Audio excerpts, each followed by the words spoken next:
Now I know this. Many of you came here thinking or hoping or perhaps believing that I may start naming names.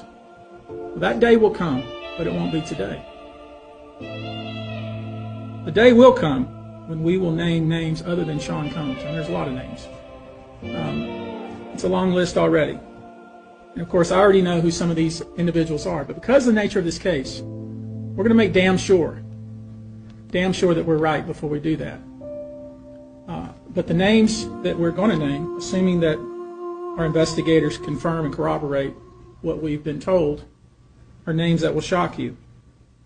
These are individual cases. There are indeed other perpetrators involved. They will be revealed when that particular individual case is ready to be filed. They already know who they are. And I'm talking here about not just the cowardly but complicit bystanders. That is, those people that we know watched this behavior occur and did nothing. And I'm talking about the people that participated, encouraged it, egged it on. They know who they are. I call them the facilitators of foul play, willing participants in vile conduct. As we identify them, each will be part of this case as defendants. These defendants will not only include individuals, but would also include corporate entities who ultimately profited off of this culture and behavior. I'm looking at banks, pharmaceutical companies, hotels. We know that many of these individuals were paid cash. We know that many of these individuals involved, whether they were the ones being assaulted and abused or they're witnessing other people being assaulted and abused and then paid and threatened and told to leave. Typically paid 10 grand in cash and told to leave. And then threatened as they were leaving.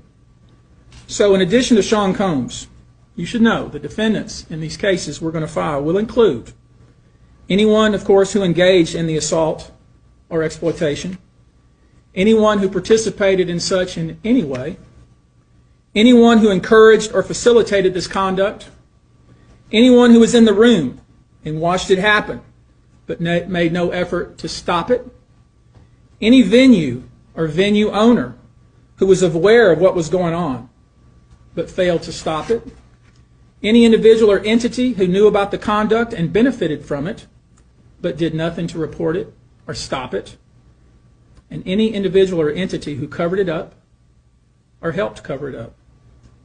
These people who know who they are should just come forward now. I would imagine, as we speak here, there are a myriad of people who are very nervous. You can't hide skeletons in the closet forever. I would expect there are many people out there right now who are desperately searching their memories as they delete their texts and data. Now, although these are, in fact, individual cases, there is a common theme, an MO, if you will. Typically, the victim is lured into a situation where he or she is given a drink. Typically, that drink, reported by these victims, is apparently laced with something. Once that drink takes effect, the perpetrators perform all kinds of sexual acts on the victims, many times passing him or her around as other people watch and enjoy the show, and then leave the victim ashamed, confused, injured, and wondering what happened. When the victim reaches out, he or she is told not to say anything. Sometimes there are threats of physical violence or financial repercussions or bodily harm.